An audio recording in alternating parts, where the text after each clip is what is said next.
she did tell me about the film too, that when she was going to, I think it was Hollywood High School, and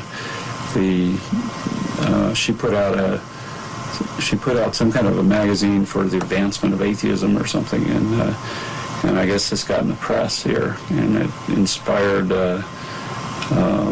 one of the major movie directors to make a film called The Latheist or something like that. The Godless Girl was one of those cases where a movie was really based on the headlines of the day, not necessarily on the reality of what was actually happening.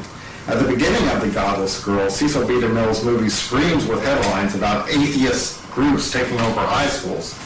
Well, as Wendy points out, the reality is that no school at the time would allow any atheist group to meet in a high school because atheism was linked to Bolshevism.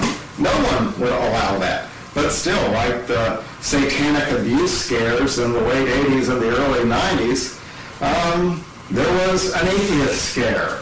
And the newspapers picked up on this, and Cecil B. DeMille based this entire movie on the legends perpetrated by the news media at the time. She was the basis for the lead character in Cecil B. DeMille's movie, The Godless Girl, which was released in 1929. Cecil B. DeMille, in his autobiography, said that he based The Godless Girl on articles that he read in the paper regarding activism that was going on at the nearby Hollywood High. Now, the only activism, atheist or otherwise, that was going on in Hollywood High was the result of Queen and Grace Silver passing out atheist documents and flyers to the students trying to get an atheist group started in the high school. Well, what happened was a bunch of Christian students decided to go and basically hassle their meeting. They showed up at Grace and Queen Silver's meeting, and then just as the meeting began, they got up and left in protest, thus leaving Grace and Queen there in an empty room, rather humiliated by this little incident. Well, in the movie The Godless Girl, a similar incident occurs. What happens is the Godless Girl is bringing her pamphlets and flyers to school, putting them in the lockers, and the magazine that she's carrying bears a distinct resemblance to the old Queen Silver's magazine. She does have her meeting.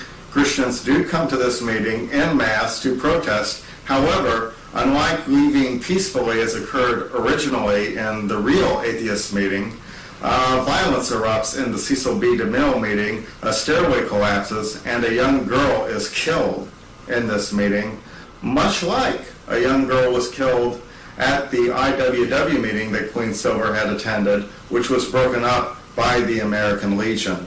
Unfortunately, that film's not widely available, and cinematically treated, the heroine of the film ends up being converted to Christianity, which was, of course, not the case with Queen, who was not only a lifelong atheist, but a pioneering feminist, daughter of a pioneering feminist in turn. It's interesting to note that the American Association for the Advancement of Atheism protested The Godless Girl.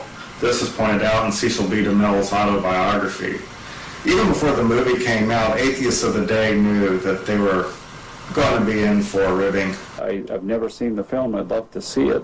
And I've heard that when they showed it in Russia, they cut off the end because Cecil B. DeMille put an end on it where, she finally converts or something, but they left that off in Russia. But The Godless Girl did great business in Russia, mainly because the ending was cut off, thus turning it into a piece of unintentional atheist propaganda by Cecil B. DeMille. The movie bombed terribly in the United States, but it was not because of the subject matter. It was because of the inclusion of sound. Cecil B. DeMille wanted to keep up, or I should say, his studio wanted to keep up. Cecil B. DeMille, in his autobiography, gives us the appearance that he was against adding sound at the end of this movie. But they added sound that increased the budget, and consequently, this movie bombed terribly at the box office.